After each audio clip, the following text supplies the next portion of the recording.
우리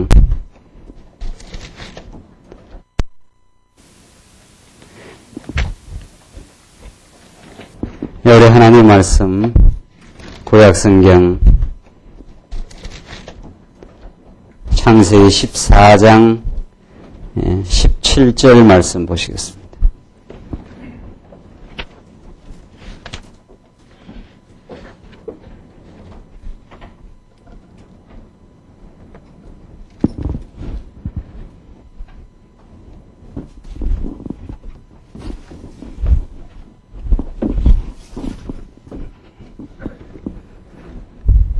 차이신 줄 알고 봉독 드리겠습니다.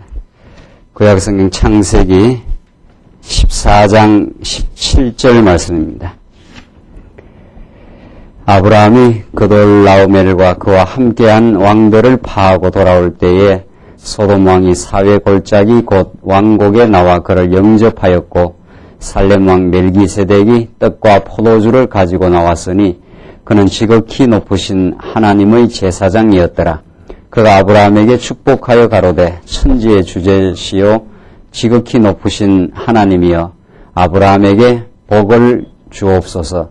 너희 대적을 내 손에 붙이신 지극히 높으신 하나님을 찬송할지로다 하매 아브라함이 그 얻은 것에서 10분 1을 멜기세덱에게 주었더라. 소돔 왕이 아브라함에게 이르되 사람은 내게 보내고 물품은 내가 취하라. 아브라함이 소돔 왕에게 이르되 천지의 주제시요 지극히 높으신 하나님 여호와께 내가 손을 들어 맹세하노니 내 말이 내가 아브라함으로 치북해 하였다 할까 하여 내게 속한 것은 물론 한 실이나 신들매라도 내가 취하지 아니하리라. 우선 23절까지 봉독드렸습니다. 우리는 지금 창세기에 나타난 아브라함과 하나님께서 언약을 맺으시고 그 언약을 이루어 가시는 그 과정적 섭리를 우리가 지금 살펴가면서 하나님은 참으로 신실하신 여호와 하나님이심을 우리들에게 잘 가르쳐 줍니다.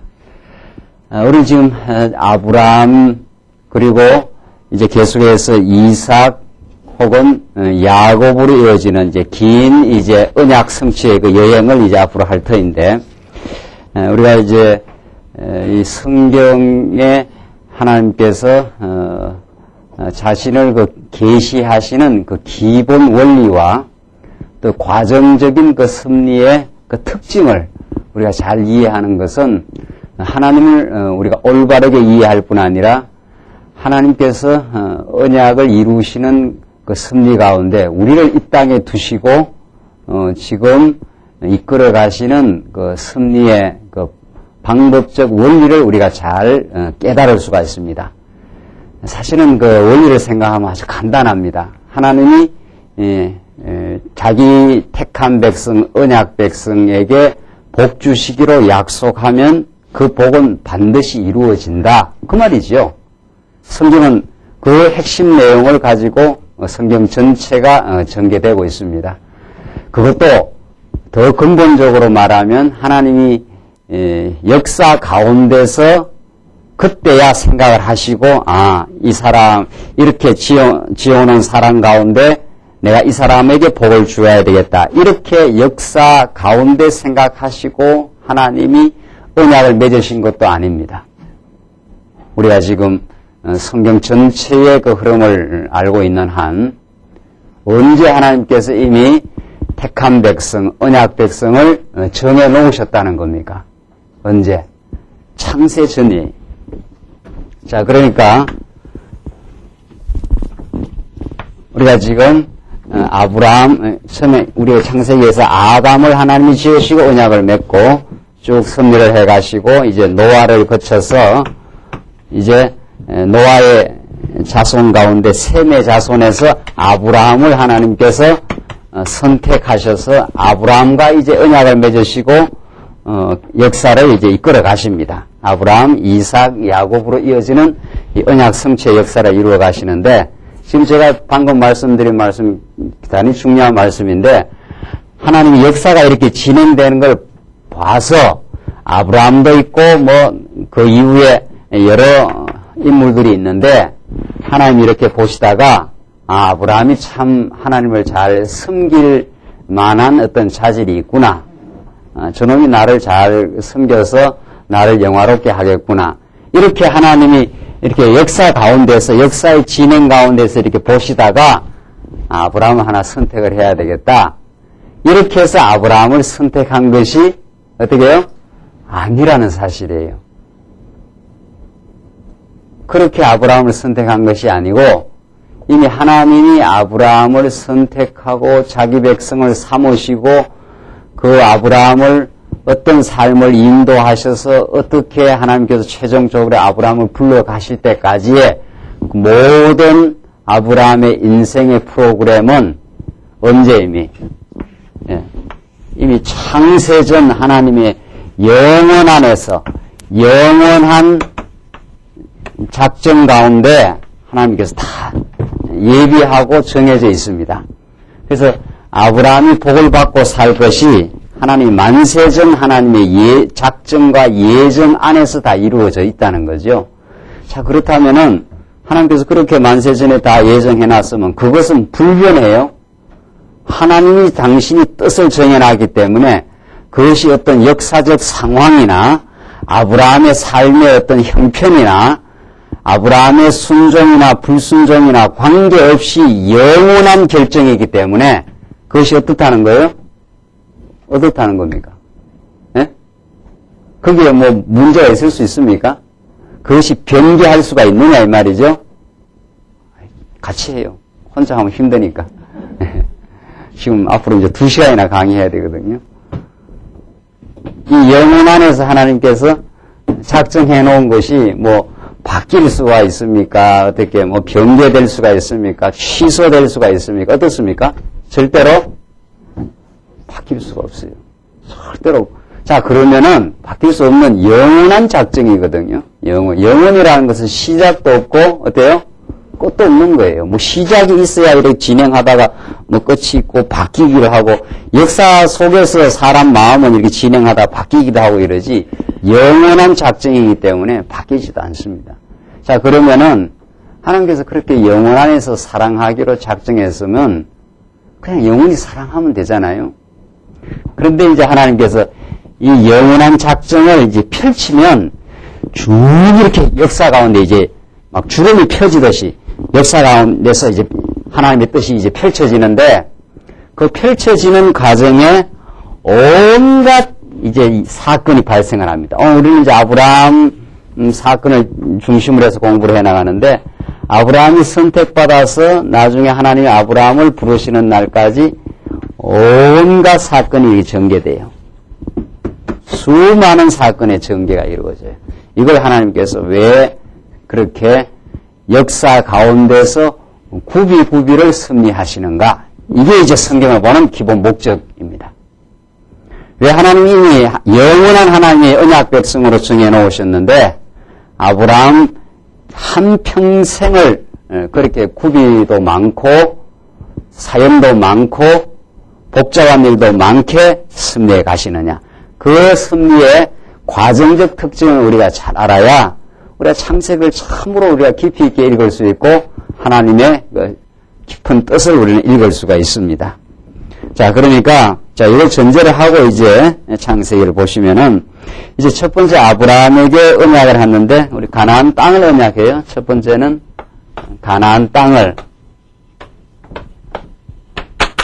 두 번째가 자손을 언약하고 세 번째가 열왕을 언약합니다. 그러니까 이 구조는 앞에 아담과 동일하다고 그랬죠. 이거는 순서상 그냥 땅이 먼저 나오고 자손이 나오지만 동일해요. 자손, 땅, 통치, 왕이 나오는 거니까 통치하는 내용이니까. 그래서 우리는 이 마지막 부분 14장 마지막 부분은 가나안 땅을 하나님께서 언약하고 그 땅에서 승리해가는 지금 내용을 지금 살피는 과정입니다. 14장은 하나님께 약속의 땅으로 하나님께서 가나안 아브라함을 이제 인도를 했는데 그 땅에서 그냥 살게 하지 않고 언제나 하나님 주신 복은 한번 그 복에서 벗어났다가 다시 돌아오는 역사가 반드시 있다고 그랬죠. 하나님 주신 그 약속은, 복을 그냥 쉽게 평탄하게 얻는 법이 없고, 한번 얻어진 복에서 한번 벗어났다가 거기에서 한번 떨어져 나갔다가 다시 원래 상태로 돌아오는, 아버지 집에 있다가 다시 한번 나갔다가 돌아오는, 이게 하나님의 섭리의 공식이라는 거죠. 특징이에요. 하나님 아브라함을 갈대아우르에서 여기서 살던 아브라함을 불러서 하란에서 세겜 땅으로 이렇게 이 약속의 땅으로 인도했지 않습니까? 우리 지난 시간 지금 복습하는 거예요. 인도를 했는데 이 땅에 이게 복된 땅 아닙니까? 이 땅이 아브라함이 이제 젖과 꿀이 흐르는 땅, 이게 정말 좋은 땅이에요. 이 땅에서 그냥 살게 하는 게 아니라 여기서 이 땅이 기근을 일으켜가지고 아브라함을 어디로 가게 하셨습니까? 예, 애굽으로 내려가게 해서 한번 어려움도 겪고 아브라함이 불신앙의 범죄도 하고 하나님을 믿지를 못하고 자기가 자기 목숨을 보호하기 위해서 부인을 누이라고 속이기도 하고 이런 어리석은 범죄의 과정을 거치고 그 가운데서 하나님의 보호를 받고 다시 이 땅으로 지금 돌아오는 역사 있지 않습니까? 지금 여기까지 그래 공부를 지금 한 거예요. 그리고 여기서 이제 전쟁이 한번 벌어져서 대승리를 지금 얻고 멜기세덱으로부터 지금 복비밀을 받는 그 내용까지를 우리 시간 공부했어요. 그러니까 하나님이 주신 언약의 땅, 이 축복의 땅, 하나님 주신 복은 그 땅을 복으로 깨닫게 하기 위해서는 한 번은 반드시 어떻게 해요? 나갔다가 어떻게 해요? 돌아오는 역사가 꼭 필연적이라는 거예요. 이게 이제 하나님의 섭리의 공식이라는 거죠. 제가 제일 처음 서두에 말씀드렸지만 이미 이건 만세전에 주어진 복 아니에요. 그리고 이거는 이 복은 불변해요. 바뀌지도 않아요, 절대로. 그러면 불변하고 만세전에 주신 영원한 복이면 그냥 이 땅에서 그냥 살게 할 수 있습니까, 없습니까, 하나님? 살게 할 수 있어요. 하나님은 능력이 없어서 괜히 일을 지금 이렇게 복잡하게 만드는 게 아니라는 거 아니에요.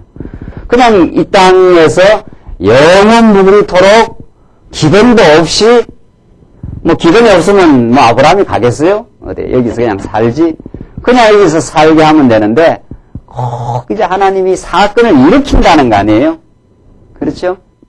사건을 일으켜서 기근을 일으키니까 아브라함이 살 도리가 없으니까 할 수 없이 어디로 내려가요? 이쪽으로 내려가지 않아요. 내려갔다가 돌아오는 길에 롯하고 또 어떤 일이 일어납니까? 예. 소와 양떼가 너무 많아서 어떻게 해요? 선택해보라. 그러지 않았어요? 네가 좌하면 내가 우하고 네가 우하면 내가 좌하겠다. 그러니까 롯이 어디를 선택합니까? 롯이 어디를 선택해요? 예, 이 땅이 너무도 좋아 보이니까 이쪽을 선택하고 자동적으로 아브라함은 어느 쪽을 선택하게 됩니까? 가나안 땅으로. 그렇게 선택이 되게 되죠. 자, 이런 과정을 다 거쳐요. 그러니까 애굽 땅에 살게도 되고 가나안 약속의 땅을 떠나서 애굽에 가서 거짓말도 하고 하나님을 떠나 살기도 하고 그래서 돌아오는 길에 롯하고 이제 소위 말해서 땅을 선택하게 되는 이 소위 이제 내기를 한 게 아니에요. 내기는 아니지만은 네가 네 좋은 대로 하라. 네가 좌측하면 내가 우측하고 네가 우측하면 내가 좌측을 하겠다. 그랬는데 롯이 이 우측 땅, 이 소돔 고모라 땅입니다. 이게 여기 땅을 선택하고 아브라함 이쪽을 선택하고 이렇게 해서 다시 들어온 거 아니에요. 그렇죠? 기억나십니까 이제? 그게 이제 하나님의 섭리예요.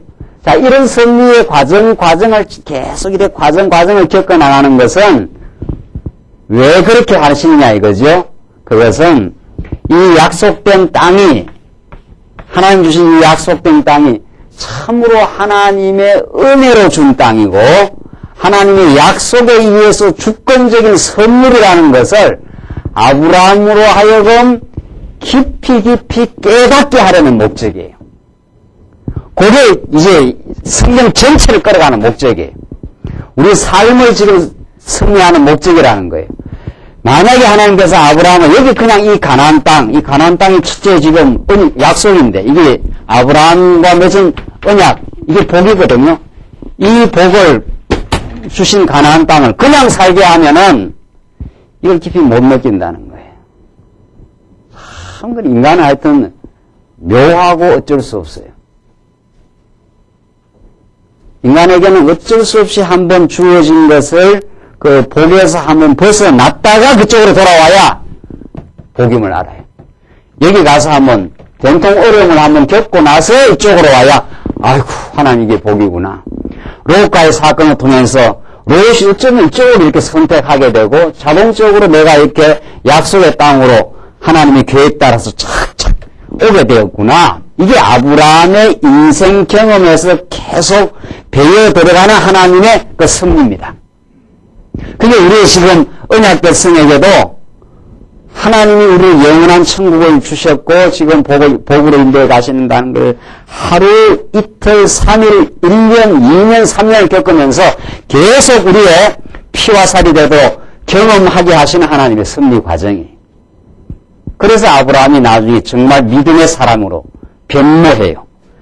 처음에는 아주 불신앙인 사람이 담대한 믿음의 사람으로 변모되도록 하나님께서 그렇게 경험하게 하고 하나님의 섭리를 깨닫게 하셔요. 오늘 본문 말씀 한번 보십시다. 17절 아브라함이 그돌라오멜과 그와 함께한 왕들을 파하고 돌아올 때 소돔 왕이 사회 골짜기 곧 왕국에 나와 그를 영접하였고 살렘 왕 멜기세덱이 떡과 포도주를 가지고 나왔으니 그는 지극히 높으신 하나님의 제사장이었더라.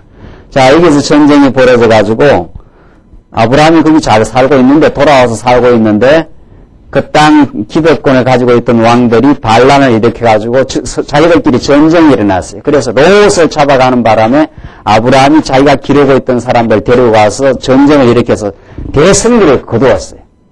그러니까 이런 대적들이 일어나서 자기들끼리 전쟁을 일으킨 그것이 기화가 돼가지고 아브라함이 나가서 평소에 길렀던 사람들을 데리고 나와서 대승리를 거둔 거예요.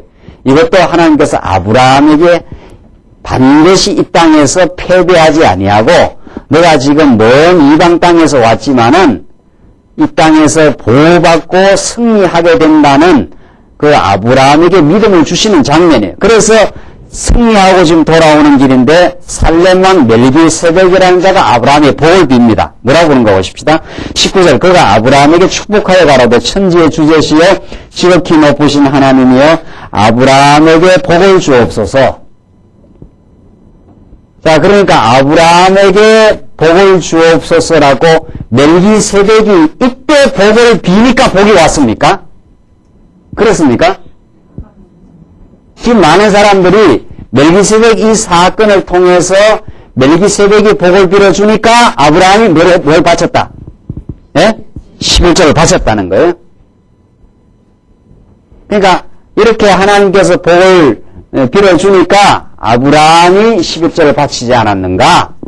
이렇게 자꾸 하나님과 거래하는 관계로 우리가 지금 교회에서 하는 그 연보를 그렇게 자꾸 설명을 하는 거죠. 그러나 이미 그렇지 않아요. 그건 너무 성경을 부분적으로 지역적으로 본 거죠. 아브라함은 언제 복을 받아요? 여기 지금 아브라함이 전쟁에서 승리를 하고 멜기세덱이 등장했어요. 멜기세덱이 등장해서 아브라함에게 복을 주옵소서라고 복을 비니까 이제 11조를 바치는 사건이 나오지 않습니까? 그러니까 성경을 이렇게 딱 떼놓고 보면은 틀림없이 복을 비워주니까 어떻게 해요? 뭘 했어요? 11조를 바쳤다. 지금 이렇게 되는 거거든요. 복 받으려면은 꼭 11조를 바쳐야 된다. 지금 그 말이거든요. 그러나 이 멜기세덱이 살렘 왕 멜기세덱이 아브라함에게 복을 빈 것은 뭐에 근거해서? 뭐에 근거해서? 이미 아브라함을 갈대아우르에서 불러가지고 내가 지시할 땅으로 어떻게 해요? 가라! 이미 너로 하여금 만민의 복의 근원이 되게 만들어 주겠다. 이미 아브라함에게 창세기 12장에서 이미 아브라함에게 하나님께서 어떻게 했어요? 복을 주셨어요, 이미. 그렇죠? 누가? 하나님께서 더 근본적으로 말하면 언제? 영원 안에서 이미 다 복이 정해져 있어요. 이미 정해진 복을 이제 아브라함 역사 가운데 나타나서 복을 그 영원한 작정의 근거에 주는 것 뿐이지, 멜기세덱이 복을 빌어주니까 복이 온 게 아니에요. 그러니까 요즘 목사님들이 신방 가가지고 그 집안에다가 천배만배 이 집안에 복을 주옵소서.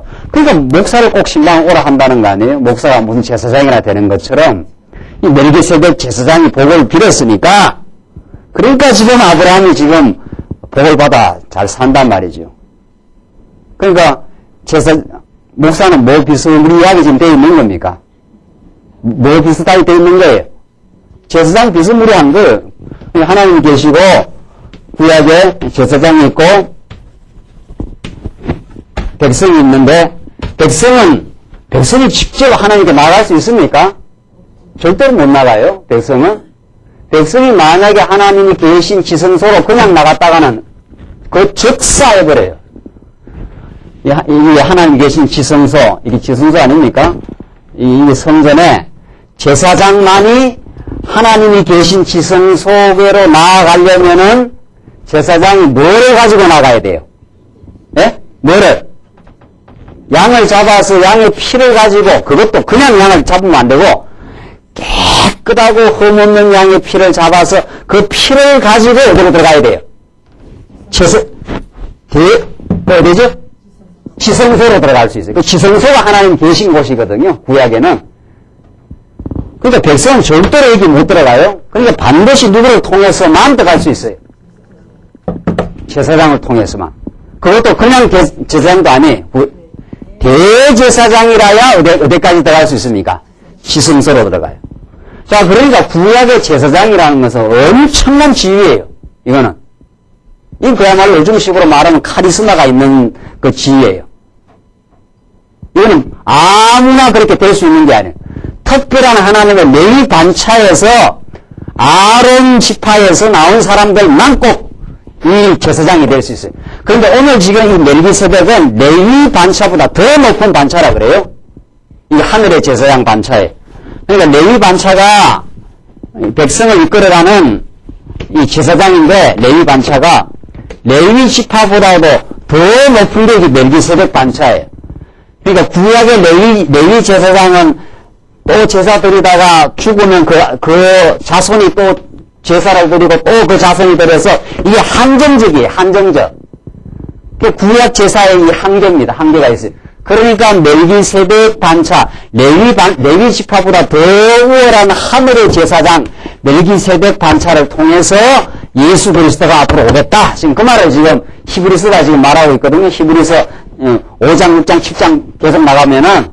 그러니까 지금 멜기세덱이 아브라함에게 복을 빌어주는 것은, 멜기세덱이 아브라함에게 복을 빌어주는 것은, 아브라함은 이런 지금 결부되어 있거든요. 그러니까 아브라함에게서 아브라함 허리에서 누가 나옵니까? 레위가 나오지 않아요. 아브라함 조상인 아브라함은 이스라엘 백성의 조상이니까. 이게 이제 히브리서의 논법이에요. 이제 우리 히브리서 공부하면 이 말이 나와요. 레위가 아브라함의 허리에 있었지 않았는가? 허리에 그 조상이다. 아브라함이 레위 조상이다 그 말이거든요. 그러니까 아브라함보다도 멜기세덱은 더 어떻습니까? 높죠, 이게. 높으니까 밑에를 복을 빌어주는 거 아니에요. 그렇죠? 근데 이 멜기세덱이 누구를 상징해요?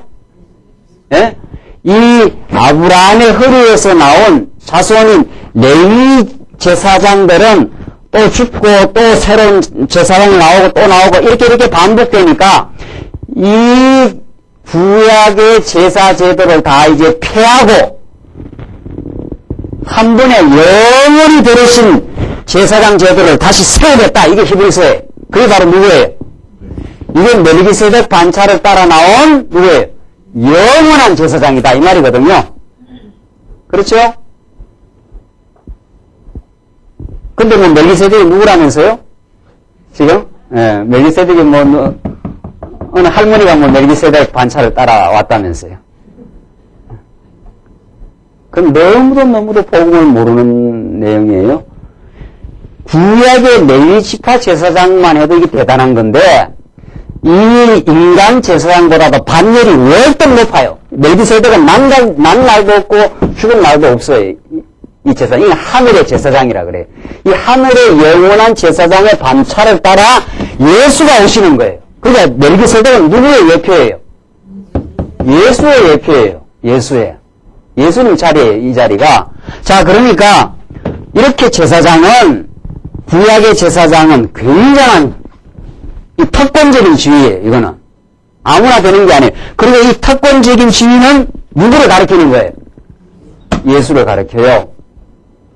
그런데 오늘날 목사가 이 자리에 우역구역 올라가는 거죠. 이 자리 옆에 약간 밀어내고 엉덩이로 살살 밀어내면서 이 목사가 이 자리에 슬금슬금 지금 올라가는 거 아니에요. 그러니까 구약에는 제사장을 통해서만 하나님께 나아갈 수 있다. 이게 놀라운 복음인데, 그러니까 이 제사장 자리에 누구만 있어야 되는데, 누구만 있어야 돼요? 예수만 있어야 되지요. 예수 외에 누가 하나님과 인간을 중보할 수 있는 중보자가 될 수 있느냐 이 말이지요. 예수님 외에. 예수님은 유일한 중보자예요. 하나님과 인간의 길을 터놓는 유일한 중보자예요. 중보자. 그 여기에 아무나 올라갈 자리가 아닌데, 근데 목사가 꾸역꾸역 올라가지고 구약에 봐라 멜기세덱 제사장이 아브라함에게 복을 빌었지 않았느냐. 그러니까 목사가 복을 빌면은 복이 오고, 목사가 저주를 하면은 저주가 올 수도 있다는 거죠. 이래야 이제 교회가 돌아갑니다. 우리처럼 가르치면 교회가 안 돌아가요.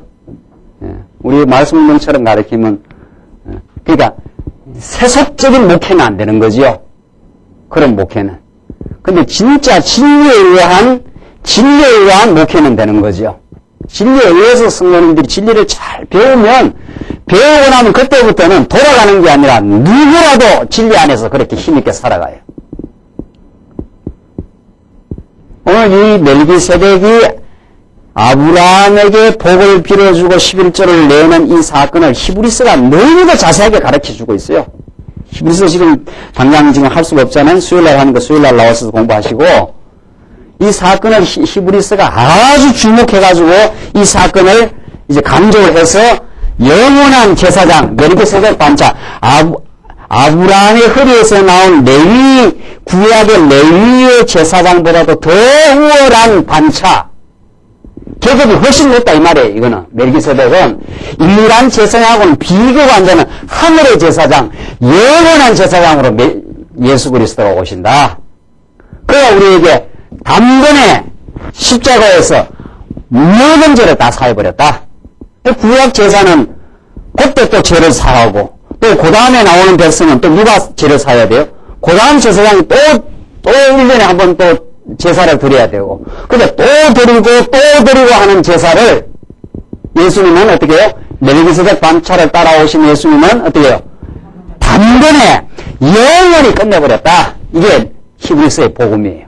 그래서 우리가 알고 새롭고 산 길을 열어놓아가지고 제사장이 누구라도 예수의 이름으로 하나님 계신 보좌까지 담대하게 나아갈 수 있게 하셨다. 이 히브리서가 말하는 우리의 영원한 복음이에요. 그러니까 여러분과 제가 다 이제 예수님을 따라서 하나님을 직접 섬길 수가 있는 거예요. 지금은. 이게 복음 아니에요. 그러니까 이 복음을 깨닫고 여러분이 직접 이제 하나님을 섬기면서 힘있게 사셔야죠. 목사한테 굴중해가지고 목사가 복비를 주면 복이 올라나 해서, 그러니까 신방을 목사가 안 가면 신방이 안 되는 것 같잖아요. 우리 교회도 아시고. 그렇죠? 예. 그러니까 김 목사가 와야 그래도 이게 기도를 한번 해줘야 꼭 하늘에서 지금 준비된 복이 쏙 내려오는 것단 말이죠. 그럼 예배 시간에 마지막 축도 시간에다 손을 올려놓고 목사가 그 축도를 안 하면 그만 예배를 안 한 기분 아니에요. 그러니까 이 복을 빌어준다고 생각하니까 우리는 손도 안 올리잖아요. 그러니까 마지막 예배가 다 끝나서 목사가 손을 들고 거룩하게 해야지 이 손에서 막 그냥 기가 나가지고 좀 더 복이 쏟아져야 되는데 말이지. 그 개념이 아직 있는 거예요. 우리 이제 광야의 식구들은 이미 이제 그 개념에서 다 벗어나서 하나님으로부터 직접 그리스도를 통해서 우리가 복을 받는다. 멜기세덱을 통해서 아브라함이 복을 받는 것은 장차 예수 그리스도를 통해서만 우리에게 복이 온다 그 말이에요. 그리고 멜기세덱이 복을 빌어준 건 멜기세덱이 역대 복을 빌어준 게 아니고 이미 아브라함에게 복을 빈 것에 근거해서 다시 한번 확인해 준 거예요. 너는 복의 자손이니까 절대로 안 망해. 전쟁에서 절대로 안 망하고 여기서 살 수 있다는 것을 재확인해 준 축복 기도예요. 그러니까 이런 우리가 복음을 깨달으면 목사만 복을 비는 게 아니라 우리 모든 성도님들이 어떻게 해요? 복을 빌 수 있나요? 없나요? 또 내가 복을 빈다고 오는 게 아니라 이미 주어져 있는 복이 이 땅에서 실현돼 가기를 우리는 그렇게 사랑하는 마음으로 우리 모든 성도와 성도에게 복을 빌 수 있나요? 없나요? 누구라도 누구 이름으로? 예수 이름으로 복을 빌 수 있는 거예요. 누구라도 가서 그러니까. 그렇죠? 그렇게 우리가 이해를 해야 이 복음의 말씀을 우리는 바르게 이해하는 거라는 거죠. 그래서 지금 20절 보십시오. 너희 대적을 내 손에 붙이신 지극히 높으신 하나님을 찬송할지로다. 나오잖아요? 자, 지금 멜기세덱이 복을 빌어주는데 너희 대적을 내 손에 붙이신 지극히 높으신 어떻게 해요? 하나님을 어떻게 해요? 찬송할지로다. 그러니까 멜기세덱이 뭐 새로운 복을 빌어준 게 아니고 이미 복받은 백성이기 때문에 대적들과의 전쟁에서 어떻게 해요? 승리하게 해준 내 대적을 내 손에 붙이신 하나님을 찬송하리로다. 하나님 너를 지켜주셨다. 그 말이죠. 그렇게 지금 멜기세덱의 복을 빌어준 거죠. 복을 확인해 준 거죠. 그러니까 너는 벌써 복받은 백성이다 이 말이죠. 너는 아브라함, 너는 복받은 백성인데 절대로 안 망한다. 너를 축복하면 축복을 받고 너를 저주하면 어떻게 해요? 저주를 받게 되다. 너는 하나님의 편이기 때문에, 하나님이 너의 편이기 때문에 너는 아무리 대적들이 밀고 들어와도 너는 망하지 않고 승리한 복의 자녀이다라고 그렇게 해준 거예요. 그렇게 하니까 멜기세덱이 10의 1을 드린 거죠. 그 10의 1도 마찬가지예요. 10의 1도 10의 1이 뭡니까? 그러니까 여기가 이제 처음 성경에 나오는 10의 1이 11조인데 이게 조금 더 뒤에 가면 레위서에 가면은 제사 제물로 설명하고 마지막에 가면은 말라기서에서 11조를 바쳐봐라. 그러면 복을 주나 안 주나 하나님께 시험해봐라. 그렇게 나오잖아요. 여기서 11조도 10의 1조니까 하나, 둘, 셋, 넷 10개 중에 하나를 바치는 거예요. 그러니까 아브라함이 지금 얻은 것에서 전쟁 나가서 얻은 것, 그 땅에서 전쟁에서 얻은 전리품이거든요. 이게 땅에서 얻은 거예요. 대적들과 싸워서 얻은 거기 때문에 그 중에 하나를 바치는 것은 이 전쟁의 승리가 하나님께로부터 왔다는 걸 인정하고 하나를 바치면 나머지 9이 전부 속함을 받습니다. 이게 11조의 원리예요. 그러니까 아브라함이 그 얻은 것을 보세요. 20절. 자, 찬송할지로다 하며 아브라함이 그 얻은 것에서 10분 1을 멜기세덱에게 주었더라. 지금 그렇지 않았어요? 그러니까 이 얻은 것이 아브라함의 능력으로 얻은 것이 아니라 하나님의 능력으로 주어진 것을 인정하는 거예요. 그리고 10의 1을 하나님께 바침받으면 나머지 몽 땅이 다 거룩해지는 구속의 원리입니다. 그러니까 레위기서에서도 양이 10마리 지나가면은 양이 이렇게 계속 지나가게 해요. 그래서 10번째 지나가는 것만 어떻게 해요? 제사제물로 어떻게 하라는 거예요? 뽕을 내라는 거예요. 양이 이렇게 지나가면 11마리, 12마리 지나가면 여기 한 마리 뽑아냈으면 반드시 지나가다가 그 다음에 어떤 걸 뽑아내야 돼요? 10마리 지나가고 그 다음 11째를 뽑아내야 돼요. 그걸 하나님 앞에 제사제물로 드려라. 레위기서 한번 보실까요? 이건 한번 확인하고 좀 하십시다. 레위기서 마지막 장 보십시다.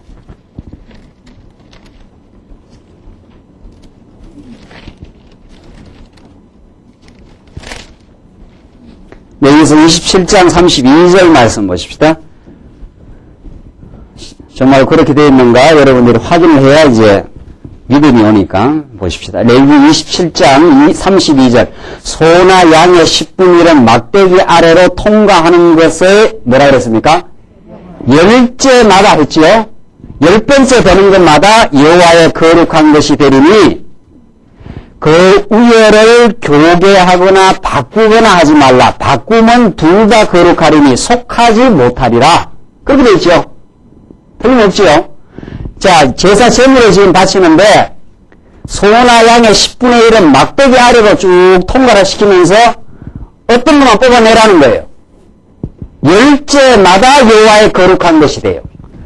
통과시키면은 열째마다 10번째 지나가면 또 이렇게 요것만 이제 여호와의 거룩한 것이 돼요.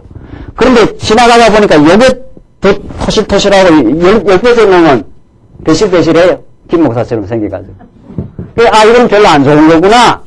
이래가지고 9점을 빼내면 안 된다 이 말이에요. 무조건 어떻게 해요? 10번째 걸 해야 돼요. 딱 정해져 있어요, 이게.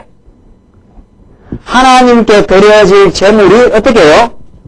정해져 있어요. 이 정해져 있다는 말이 얼마나 중요한 말인지 몰라요? 구약에 정해져 있다는 말이. 제사, 제물도 정해져 있고 제사장도 누가 될 것이 지파가 정해져 있고 장소도 어떻게 해요? 정해져 있어요. 아무데나 산당에 가서 제사 드린다고 그걸 하나님이 받는 게 아니라는 거예요. 구약에는 제물도 정해져 있고 다시 한번 해봅시다. 제물도 정해져 있고 제사장도 정해져 있고 성전의 장소도 정해져 있어요. 그래야 뭐가 되는 거예요? 하나님께 합당한 뭐가 돼요? 제사 행위가 이루어져요. 그렇죠? 그러니까 이게 이 9째 놈이 토실토실하고 이걸 뽑아내면 안 돼요. 절대로. 그러면 속하지를 못한다 그랬지 않았어요? 속하지를 못해요. 그러니까 10번째 되는 양만 뽑아내야 그게 거룩한 것이 되고 그게 하나님 앞에 제물이 돼요. 이게 11조예요. 이게 11조예요. 그러면 여러분들 지금 200만원, 100만원 한 달에 월급 받아가지고 그 10만원 내면 그게 뭐 11조가 되는 겁니까? 그럼 그 11조가 그 정해놓은 하나님의 제물입니까? 10만원이 정해놓은 100만원 벌었는데 10만원 내면은 그게 하나님의 정해놓은 제물이냐 말이죠. 그걸 바치면 우리의 죄가 영원히 속할 수 있느냐 이 말이에요. 이 11조가 로만 가톨릭이 중세 때 만들어낸 거짓 진리예요. 이 지금 만들어진 것도 아니에요. 한국교회에서. 중세 때 그걸 만들어가지고 그걸 시행을 했는데 그게 나중에 없어졌다가 다시 이제 부활한 거예요. 다시. 지금 한국교회에서. 그래서 중세 때는 11조도 만들어내고 11조를 헌금으로 만들어내고 면접으로 만들어내고 이 전부 이제 성경을 예수 그리스도에 가서 적중될 복음의 진리를 이 11조가 전부 장차오실 누구를 가르쳐요? 예? 정해놓은 제물 아니에요. 10분의 1은 다른 것은 안 돼요. 제물이. 반드시 10분의 10번째 들어가는 거라야 하나님이 그 제물을 받아요. 그게 누구예요? 하나님이 영원 안에서 정해놓은 제물이 있어요. 그 제물이라야 우리의 모든 죄를 속할 수가 있어요. 그래서 말라기서에서 제물을 갖다 바쳐라 말이지. 11조를 갖다 바쳐봐라. 너희가 복을 받나 안 받나 시험해봐라. 그 당시 말라기 당시에는 11조를 안 바쳐요. 제사장의 백성들이. 근데 제사장이 제사를 드릴 수가 없잖아요. 11조 그 제물인데 제물의 백성들이 바치질 않고 저분들이 그냥 다 10에 10을 다 먹고 그냥 하나님께 제사를 안 드려요. 그러면 제사장이 제물이 없으니까 제사 행위를 못 하잖아요. 제사 행위를 못 하면은 하나님으로부터 구약시대 때 속함을 받을 수 있습니까? 없습니까? 못 받지요. 그렇잖아요. 그러니까 너희들 꼭 11조를 내봐라. 11조를 내서 그게 제사 행위로 이루어져서 하나님께 속죄함을 받게 되는 그것이 하나님 주시는 구약적인 복이니까 그래서 말라기에서 11조를 바치라는 거지요. 하나님이 정해놓은 제물이에요, 11조는. 그래서 10분의 1이 하나님 앞에 거룩한 제물로 드려지면은 더러운 10의 9도 전부 어떻게 해요? 전부 속함을 받고 거룩하게 된다는 놀라운 영원한 속죄의 진리예요, 이게. 분명하죠? 그렇죠? 이걸 어디다 지금 적용을 해갖고 우리가 내는 연보에다 적용을 해요? 어린 천만무치도 없는 소리예요, 이게. 이걸 없애버려야 되잖아요, 11조 제도를 지금. 그렇죠? 그러면 우리 말씀에서는 다 없애버린 거 아니에요. 그러니까 연보라, 하나님께 주신 믿음의 분량 따라서 자기가 즐거움으로, 자기가 행복해서 너무도 이 복음을 지켜가기 위해서 그건 10의 1을 할 수도 없고 10의 2를 할 수도 있고 20분의 1 어려운 사람은 할 수도 있는 거고 그거야 자기 믿음의 분량 따라서 하는 거예요. 10의 1이라는 구약의 제도는 우리가 지금 우리가 쓰는 연보가 아니고 영원한 속죄제물이신 예수 그리스도를 가르쳐요. 예수님 한 분이 드려짐으로 여러분과 제가 전부 지금 어떻게 됐습니까? 전부. 어떻게 됐어요? 속함을 받지 않았어요. 근데 지금 11절을 내면 무슨 말이에요? 예수님 한 제사가 아주 시원찮으니까 그걸로는 내 죄가 아직 속죄함이 덜 됐으니까 지금 내가 정성을 들여야 11절로 꼬박꼬박 바치면은 어떻게 해요? 남은 죄가 다 어떻게 해요? 속함을 받을 수 있다. 그 말이냐 이 말이죠. 그래서 11절을 내느냐 말이죠. 그러니까 한국교회는 11조 안 내면 이게 한국교회 다 쓰러집니다. 예? 한국교회 우리식으로 이렇게 가르치면 한국교회 다 이제 근본이 흔들흔들하게 생겼어요. 그러니까 이 말만 죽이려고 그러잖아요. 11조로 안 내가 지금 교회 운영 되겠어요? 11조로 안 내면 11조가 교회 운영 재정의 7, 80%, 8, 90%는 다 될 건데 지금. 이게 예수 그리스도의 놀라운 복음의 진리다 말이지. 10의 1 되시는 예수님이 들어져서 우리 모두가 사함을 받는 놀라운 거룩한 진리인데 이게. 이게 어디다 우리가 하는 연보에다 갖다 붙이겠느냐 말이죠. 어림도 없는 이야기죠. 그러니까 우리가 정말 바르게 깨닫고 바르게 알아야 우리 신앙을 제대로 할 터이고 지금 얼마나 많은 영혼들이 그거 하기 싫은 거 말이에요. 복음을 안 가르쳐주니까 연보가 다 하기 싫은 거예요. 그러니까 예? 복음을 가르쳐주면 연보 안 하면 무슨 의미로 삽니까? 연보를 안 하면 김 목사 이제 연보를 지금 강조하고 지금 나오는구나 말이지. 연보를 강조해야지요. 연보의 복음적 의미를 강조해야지요. 연보라는 그 돈의 힘, 연보는 돈이 아니에요. 연보는 하나님의 놀라운 풍성한 은혜를 나누어 누리는 삶이에요. 연보에 얼마나 깊은 복음의 의미가 담겨 있는데 연보는 예수 그리스도 그 자체예요. 그 궁극적으로 말해서 하늘에 부여하신 자가 가난하게 되시면 우리를 부유케 하려 하시는 것이라 사도 바울이 복음 자체예요. 연보는. 근데 복음을 안 가르치고 복음을 안 가르치니까 연구를 할 맛이 나나요? 그 안 하니까 이제 하게 만들려고 이제 강제 조항을 11조를 만든 거예요. 그러니까 월급 받아서 보너스 받아서 본봉에서만 해야 되나 이 보너스까지 해야 되나 그것 갖고 이제 고민하잖아요. 제가 그걸 고민했거든요. 야 본봉에서만 하면 될 거야 이렇게 합리화를 하는 거죠. 아니지 보너스까지 내가 받았는데 보너스까지 해서 11조를 해야 되지 않느냐 말이죠. 그래 고민하다가 제가 용기를 내서 보너스까지 바쳤다는 거 아니에요. 예. 보너스까지 쳐가지고 그리고 또 계산하기도 어렵더라고요. 보너스까지 받으니까 몇십만 5천 얼마 그때 제가 그런 나오는데 그거 10분의 1을 하니까 그것도 복잡해요. 몇십만 5천원 같으면 거기서 이렇게 따지니까 아유 복잡하더라. 그러니까 온전한 11조를 내놔니까 머리가 얼마나 복잡한지 몰라요? 여러분들 온전한 건 몇습니까? 온전한 건 몇이냐 말이죠. 그러니까 예수 믿는 게 이렇게 복잡하고 이렇게 부담스러워서 예수를 어떻게 믿겠어요? 그러니까 강단에서 또 온전한 11조를 안다고 말이죠. 온전한 11조를 하는데 복이 안 온다 그러니까 또 보너스까지 쳐서 내야 되겠구나 말이에요. 이거 완전히 그냥 성도의 삶이 막 그냥 망가지는 거예요. 막 구겨지는 거예요. 신앙생활이. 그렇게 다 신앙생활 질질질질 끌려다니고 지금 신앙생활 한다고 그걸 하고 있는 거 아니에요? 그리고는 또 낸 사람은 어떻게 해요? 그래서 낸 사람은 내가 11조를 냈다 하고 이제 또 나름대로 그게 또 신앙이에요. 그게 또 대단한 신앙이에요. 또 그거 낸 게. 그러니까 이 이야기 하나면 지금 창세기로 못 나가니까 그러니까 11조는 멜기세덱으로도 복을 받아 11조를 낸 건 장차 오실 영원한 11조 되시는 우리의 11조 되시는 예수 그리스도의 예표적 사건이고 11조는 예수님에서 완전히 성취되었습니다. 이제는 완전히 성취되어서 우리가 시대 구로 예수님이 대표의 원리로 나가서 완전히 우리가 성취되어서 다시는 우리는 죄의 고통이 없어요. 정죄함을 받지 않아요. 완전히 속함을 받았기 때문에 우리는 11조를 내는 게 아니에요. 우리는 그 은혜를 나누어 누리는 삶이 연보의 삶이에요. 그 풍성한 은혜를 누리고 살기 때문에 우리가 쓰는 거예요. 어디다 갖다 바치는 게 아니라는 거예요.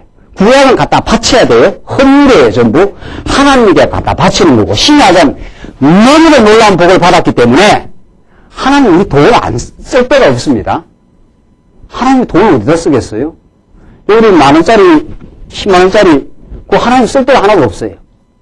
잘 생각하셔야 돼요. 이제 구약은 헌물이기 때문에 하나님께 직접 바치는 거예요.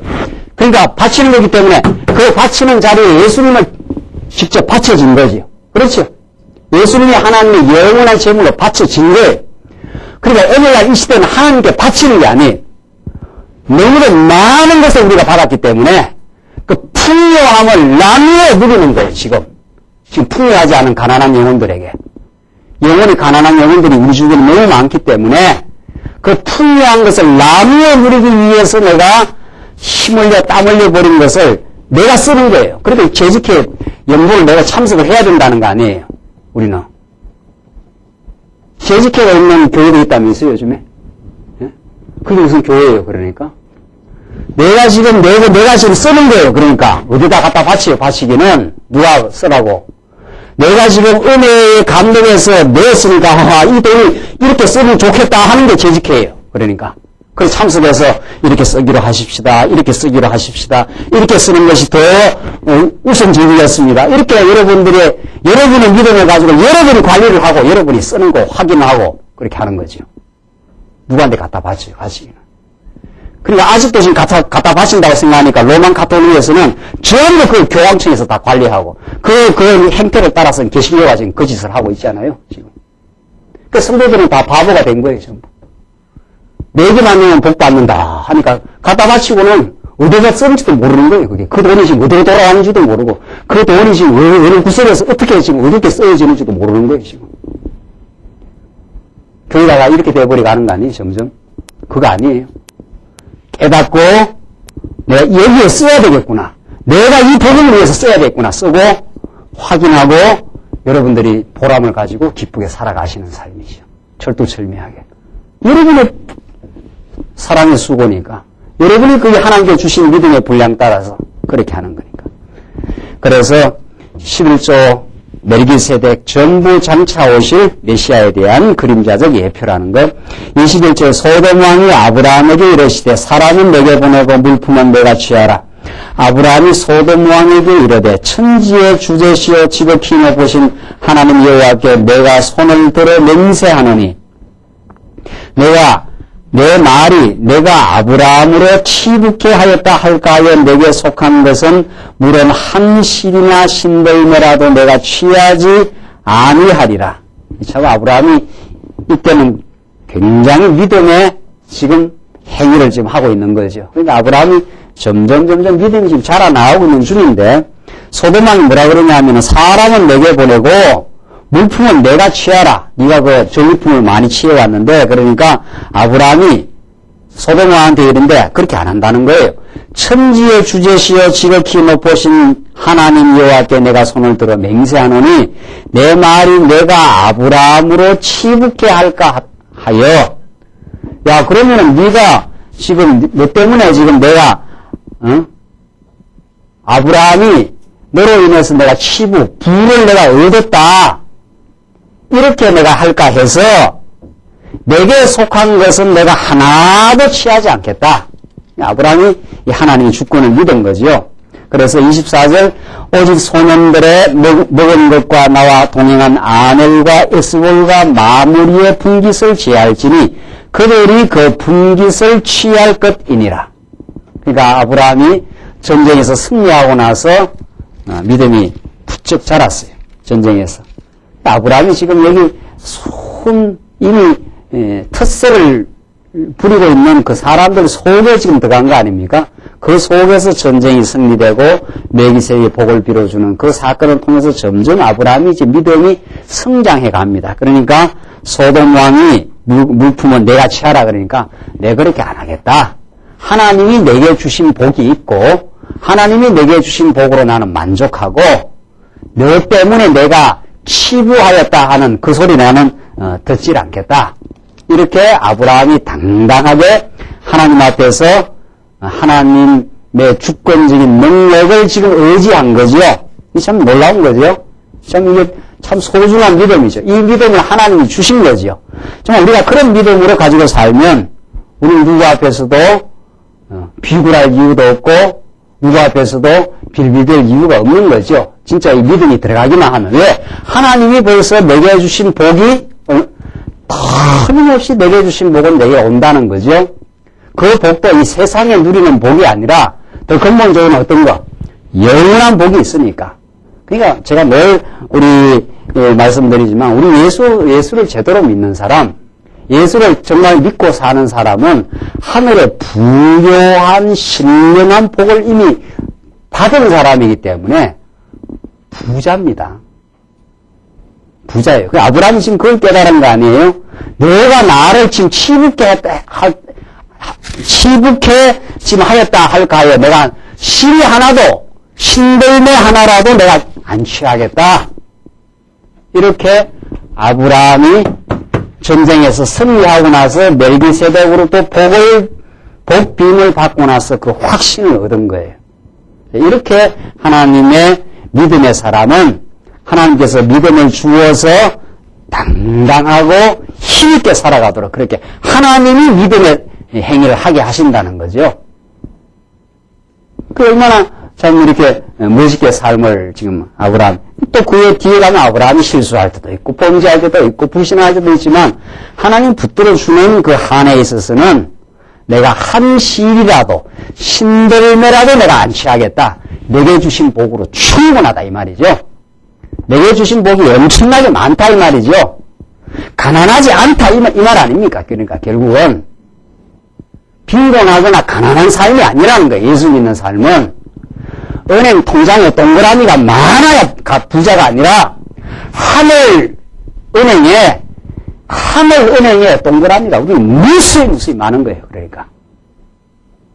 그러니까 부자인 거예요. 우리가.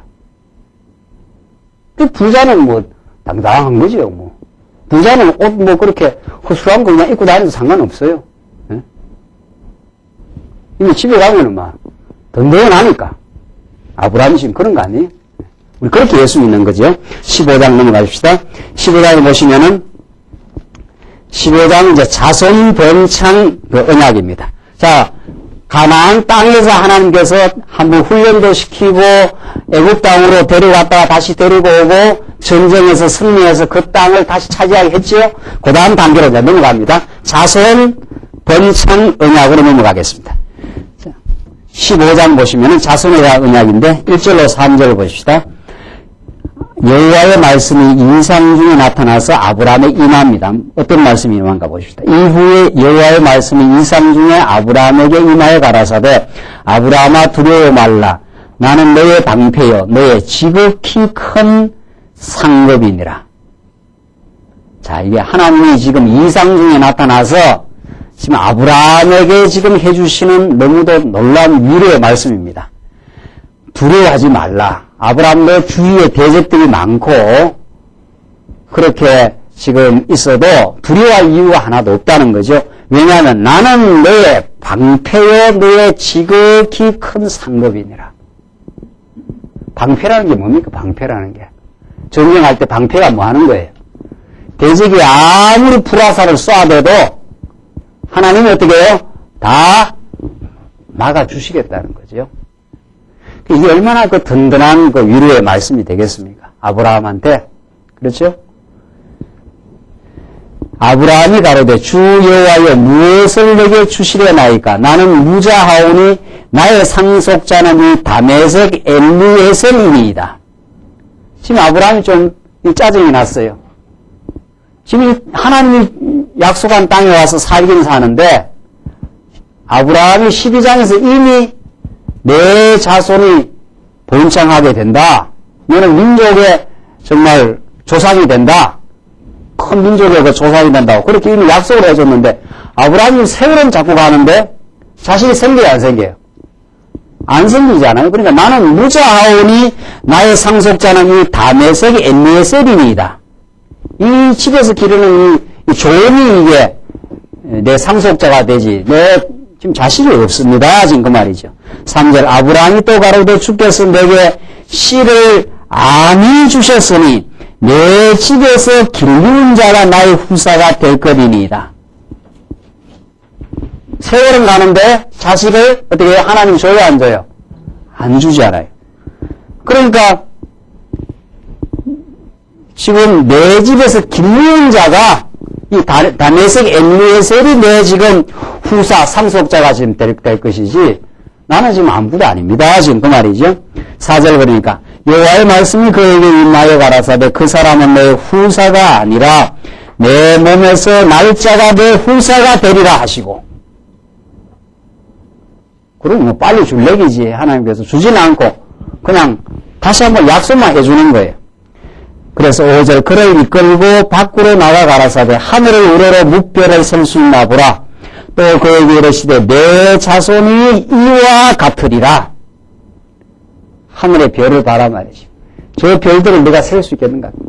엄청난 별들이 하늘에 있는 것처럼 내가 자식을 내가 주겠다. 내 자손이 이와 같게 될 것이라. 그러니까 6절 아브라함이 여호와를 믿으니 했어요. 여호와께서 이를 그의 의로 여기시고. 이게 이제 성경에 나오는 정말 믿음으로 어떻게 해요? 의롭게 된다는 이 진리예요. 자, 그래서 이 15장에서 아브라함이 정말 하나님의 약속의 말씀을 믿어 의롭다함을 받습니다. 믿어요, 정말. 여기서 이걸 이제 하나님께서 주신 믿음의 선물 따라서 아브라함이 이제 믿습니다. 그러나 이때의 믿음은 믿긴 했지만은 믿음의 강렬한 행위까지를 나타내는 믿음은 아니에요. 조금 더 뒤에 가보면은.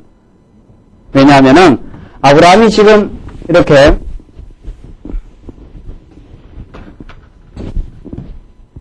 아브라함이 12장 지나서 15장에서 지금 언약을 다시 해준 거죠. 그러니까 이걸 믿습니다. 이걸 믿어요. 이 믿음을 보시고 하나님께서 아브라함을 의롭다고 해줍니다. 이 믿음을 보시고 의롭다고. 그러니까 행위로 의로워지는 게 아니라 하나님이 언약을 믿는 뭘로? 믿음으로 의롭다고 해요. 그러고 나서 또 아브라함의 역사는 또 진행돼요. 그런데 75세의 아브라함을 불렀는데 나중에 언제까지? 100세, 99세가 되도록 계속해서 하나님이 자손을 안 줘요. 이게 믿음을 키워가시는 하나님의 선물입니다. 자식을 언제 줍니까? 100세에 줘요. 그러니까 99세에 돼가지고 이제 믿음을 얻었어요. 벌써 아브라함은 믿음으로 의로와는 졌어요. 그런데 75세로부터 25년 세월을 지나면까지도 안 주니까 이때 나서 하나님께서 또 그래요. 너 내년 이맘때 아들을 낳는다. 그러니까 아브라함이 뭐라 그럽니까? 웃지 않아요. 그렇죠? 무슨 소리를 하십니까? 내가 지금 나이가 지금 얼마 안 되지만 아들을 낳게 돼 있습니까? 이래서 믿음이 하나님께서 주시는 언약을 믿는 믿음으로 의롭다함을 받긴 했지만은 그 믿음이 강렬한 행동까지는 못 나요. 그래서 여기서 비웃고 불신앙하긴 합니다. 그러나 이 믿음이 100세 때 도저히 불가능한 상황 속에서 약속대로 이루어지고 나니까 그 다음에 어떻게 해요? 믿음에 뭐가 나와요? 행위가 나와요. 믿음의 행위가.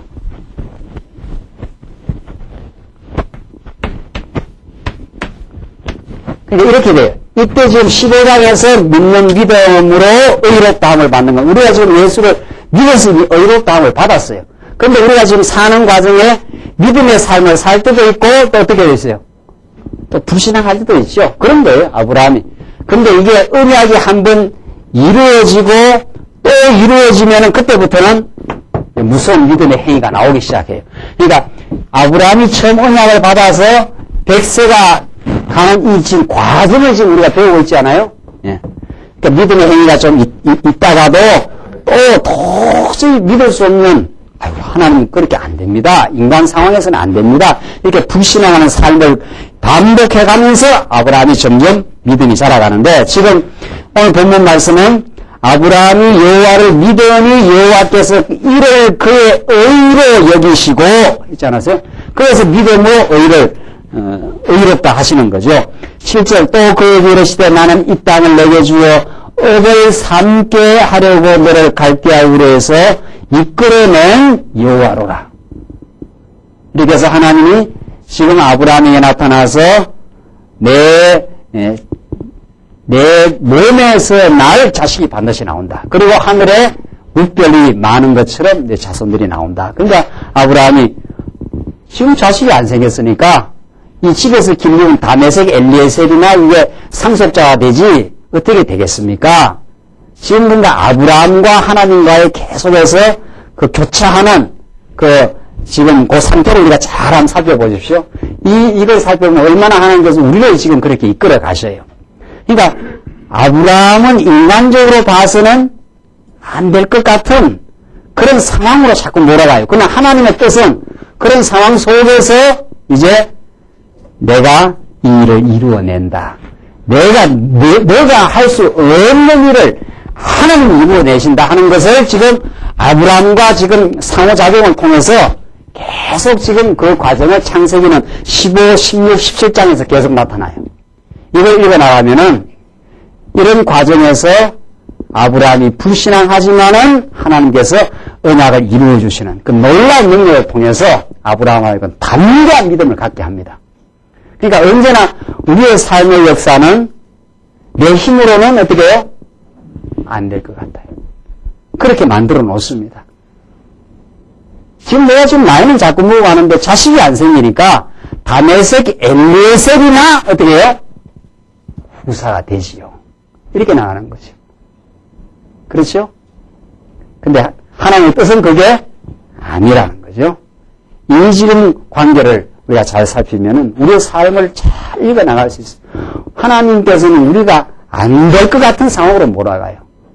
그래서 안 된다고 고백하는데 하나님이 되게 만들어 가시는 그 놀라운 과정을 우리는 지금 우리 삶 속에서 겪어갑니다. 우리 조금 쉬었다가 이제 계속 가십시다.